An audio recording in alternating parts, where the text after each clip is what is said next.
Hey everybody, Quantum here, and in this video we're going to be taking a look at my Sapphire Emerald build that I threw together. I did put this on my tier list as potentially a sleeper pick that no one expects to do well in the meta, but it didn't show up in Chicago. Not surprising, as this is nowhere near a top tier deck, but it is very strong when you do get the combo off, and you're going to see that across these couple of matches that we look at right now. We're going second, so on the draw against a very meta heavy Sapphire Steel deck. This is one of the strongest decks in the format without a doubt. They start off with a Popsicle, and that's okay. We have a Popsicle of our own to play, and the deck list is linked in the description and pinned in the comments most likely, but this deck focuses around the Emerald Bucky, of course, and Diablo. That combination is just too strong to ignore, but it utilizes a lot of the protection aspects you get from Sapphire, as well as some ramping aspects, in using things like Cogsworth and Aurora from set 1 to protect Diablo. You have the Hidden Cove to boost up the strength to play around the Sisu sibling that wipes out 2 strength or less characters, and when you get everything in rotation, it's really only a Be Prepared that's going to completely wipe out your board. There's almost nothing else that is going to challenge you here. So on turn 2, we are able to drop a Bucky that's really strong. The opponent has another Popsicle, which isn't necessarily the worst, but they are able to kind of get perfect curvature here, if you want to call it that, right, with their ramp going into a Smee. And let's see what we can establish here. We don't have the Diablo yet, and you know, these Emerald decks do depend on it, but we do have a Fishbone Quill. We're going to aggressively ink to kind of keep up with the opponent here, because we do have the Hiram ready to go. And that's what's nice about this build, is you have a lot of the positives with Sapphire, like Hiram, items, that kind of thing. And then you can utilize some of the powerful Floodborns and get extra effects off them, because we know that Sapphire usually will play Cogsworth, except for the Sapphire Ruby build, but getting the additional Floodborn benefit of discarding cards is also very strong. So the opponent has triple Popsicle. They're just waiting for a Hiram in order to pop off, right? We're going to go ahead and ink Tamatoa, and do we Fishbone Diablo? Yes, we do. Okay, because we're thinking we only need one. Made a mistake not moving the Hiram to the Hidden Cove, but that's fine because it's likely going to get outed by the Smee this turn anyways. And we do play the Stone Dragon, which again is a little slow, and you can argue that you may not need it in this deck, and you may be better off running like more one-cost items, simply because you don't normally want to have a lot of cards in your discard, and you're going to be able to ramp effectively with all the card draw you have from Diablo and Hiram. Hopefully that makes sense. But yeah, you can see that even if I played the Stone Dragon right now, like, I have nothing in my discard, so it's like no value. The opponent, you know, good play on them, taking out the Cove and then following up with a Grab Your Swords, but their resource game is decimated, right? They've got double Smee and 1 card left in hand. We're going to start off by dropping a Popsicle.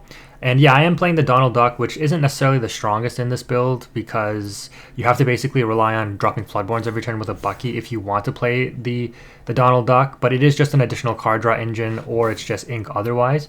So we're going to go ahead and quest with the Hiram, and I popped the Fishbone Quill there, which is very odd, instead of the Popsicle, but I was thinking that I might want to use the Popsicle to heal up the Hiram here, which I tried to do and it didn't work there. Okay, do it there. And the reason is because if the Smee throws itself into the Hiram, it won't get banished, because the Cogsworth gives the Hiram +1. So they'll be able to do 4 damage to my Hiram. Okay, but they... Okay, yeah, that's fair. They Zeus it in order to get rid of it, and then they're going to Popsicle heal their Smees of their own. So, you know, they're staying in the game, but their board is very weak, and our board is definitely... I wouldn't say stronger just yet, but potentially much stronger than theirs. So we have the Cogsworth, which is going to be able to give resist to the Diablo when we play it. So we knew the Pegasus was going to die no matter what, so it didn't matter if we played the Cogsworth first or not. I opt to ink the Aurora there in order to play out the Diablo, and now I got resist 2 on this Diablo, meaning all of the Sapphire Steel spells are like can't do anything against me. Basically, they have to have like Let It Go in order to take care of my Diablo, and if I put an Aurora on board, then they can't even like Let It Go or Hades away my Diablo. So the whole new world, which is really good for me because I've already dumped my hand on board here, and look at the board state. The opponent is going to kind of of realize that there's nothing they can do. We've got Diablo for draws, we've got Bucky for discards. They can't steal Song, remove it basically, because I got resist +3 on everything except for the Cogsworths, which all have resist +2.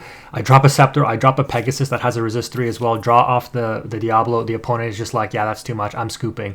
In this next matchup, we're going up against yet another meta deck in the Emerald Amethyst. This just took second place in Chicago, and I think it was the only Emerald Amethyst in the top 64, or at least in the top 16 for sure, when I was reviewing kind of the topping list there. So it's definitely a meta contending deck. I think his name was Jordan Moore or something, proved that.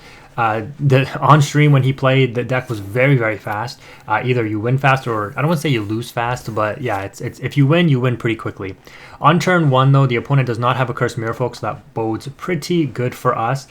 Turn 2, they ink the Snake, and do they have a turn 2 play? Yes, they do, in the Flynn Rider. So I'm pretty sure, because I was playing this after the top, or I guess, yeah, the day 2 concluded of Chicago, so I'm pretty sure this is like an exact same list from Jordan's top, like, second place list. Anyways, we dropped the Diablo on turn 3, so turn 1 Cove, turn 2 Bucky, turn 3 Diablo, you know, playing out very nicely on curve, forcing the opponent to discard a rabbit. That tells me they probably have another rabbit in hand. But on turn 3, they're going to drop a Kit Cloud Kicker, which is going to bounce back my Diablo, and I'm like, that's actually fine, because I'll just force another discard. We draw the Donald Duck, which is a little awkward in this position, and the Ursula Deceiver, in my opinion, has a little bit less value in this matchup, because all I'm really going to rip is a Mother Knows Best or a Friends on the other side, and of which, you know, I don't mind if they Friends, because I'll likely have a Diablo up, so I'll draw as well.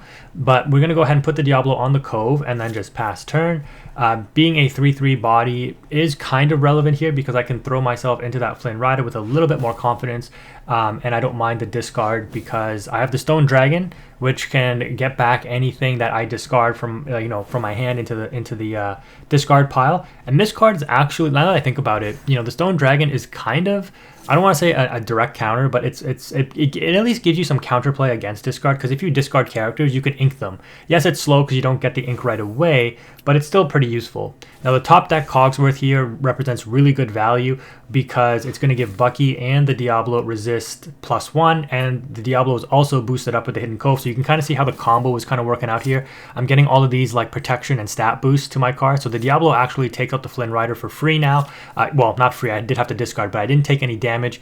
Off the draw, we draw an Aurora from the Diablo being exerted. The opponent has no way to interact with this Diablo, and most likely they're going to use their cards in order to take out the Cove, and that's exactly what they do, because they kind of are picking up on what I'm going for here in terms of like beefing up my board with the Cogsworth, with the, I think they've already seen me ink an Aurora and the Hidden Cove.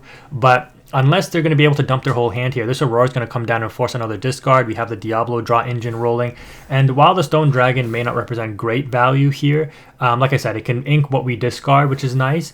It's also just another item for Hiram, and speaking of which, there's the top decked Hiram. But this is where I mentioned in the last match where you might want to play a 1-drop item just to get more value off Hiram. But the Fox coming down here cycling the Goat just means it's a free discard off of me dropping this Aurora, which is great. Now my Diablo has resist +1 and ward, which is just crazy. And all the opponent has is a Fox and the draw for turn there. I do think inking that Queen's Castle was probably a mistake, but really what else were they going to do? I guess they could have played out the Queen's Castle, but we were discarding their hand anyways, and we would throw all of our cards into the Queen's Castle to out it almost immediately anyways. So I do bait the Fox to crash into the Cogsworth here, and that's totally fine. Unless they have another rush card, they're not going to be able to do anything. But we do draw off the Rabbit as well, and then they ink the card that they drew because they know it's probably going to get discarded. So off of our draw, we're going to ink the Pegasus here and probably double drop items. You could argue that I could drop the Fishbone Quill, ink the Stone Dragon, and play Hiram to banish Fishbone Quill to draw more cards, but it didn't really matter in my opinion. So we're just going to Aurora crash, and the resist +1 only makes it take 3 damage instead of 4. Quest with the Diablo. The opponent draws, we draw another Bucky off of their draw, which is, crazy. They're going to Rabbit crash to draw, and again, the resist +1 coming in clutch there again, saving the Aurora. And the opponent, unfortunately, just top decks double 1-drop Pegasus, so they're just going to play out their hand there and pass turn. I think they're a little frustrated at the situation, so we're going to Stone Dragon, because you're going to see what happens. They're going to Stone Dragon the Donald Duck that we discarded earlier, so, you know, just to make me discard it, I'll just ink it later. Then drop the Hiram to draw 2 off of the Stone Dragon, so, you know, not too much value there. But yeah, you can tell, like, this is our board. It all has Ward except for the Aurora. It all has Resist except for the Cogsworth. We just quest out, and now we're in total control here. Draw off the opponent's draw because of the Diablo. And they, you know, I shouldn't have quested with the Cogsworth, to be fair, because they can use the Pegasus to take it out now, and then my whole board doesn't get Resist +1. But what is Emerald Amethyst going to do, right? And they basically just give up, throwing both of their Pegasus into the Diablo to basically, you know, banish themselves, because, you know, the Resist +1 makes it so that the Diablo doesn't take any damage off those Pegasus, and the opponent just ends up scooping afterwards. And I wouldn't normally include this match, but I do think that some of these off-meta picks do deserve some exposure, because you never know what's going to pop up in the metagame, right? I think we've seen that you don't necessarily always need to rely on Ruby or Steel in order to have, or Amethyst, or Emerald, which just leaves Sapphire and Amber, in order to do really well, because some strategies can be very aggro-oriented and not have to worry too much about removal and things like that. So here we're going up against a Sapphire Amber deck. I really wish that this deck was meta relevant. I really enjoyed this deck in set 1 when it kind of was a counter to Ruby Amethyst to a certain degree. But anyways, going second here, the opponent drops Popsicle and Simba. We drop Popsicle and Bucky, so I would argue that our opening is a little bit stronger despite being on the draw. They drop a Piglet, so again, yeah, this is like an aggro strategy. They quest with the Simba and has Bodyguard and pass turn.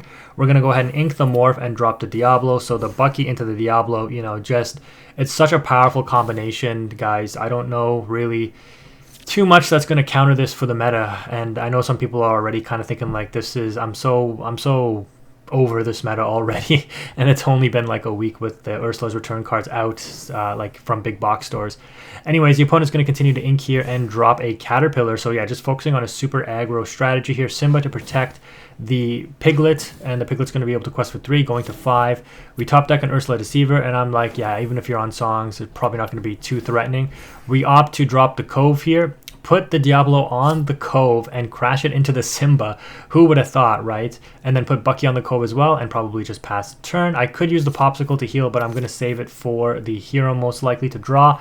The opponent can't take out the Cove with what they have on board. That's why I was confident in letting my Diablo crash into the Simba, because if they could out the Cove, my Diablo would get banished, since it would lose the stat bonus, and the 2 damage already on the Diablo would make it back to its original stat line of 2/2, meaning the Diablo would get banished.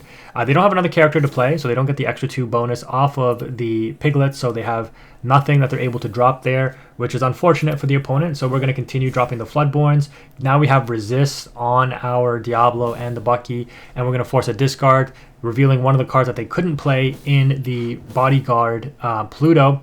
We opt to heal the Diablo this time around, I guess, okay? And we're going to go ahead and crash. Oh man, look at this. Bucky and Diablo actually acting as board sweepers. Who would have guessed, eh? With that Resist and the boost from the Cove, right? These guys are just boost. Like, they provide so much extra value here. Like, there's nothing the opponent can do. They ink a Stitch, and my guess is they have a Rockstar Stitch in hand. And I was 100% correct, because they dropped the Rockstar Stitch, and I'm like, oh, that's perfect.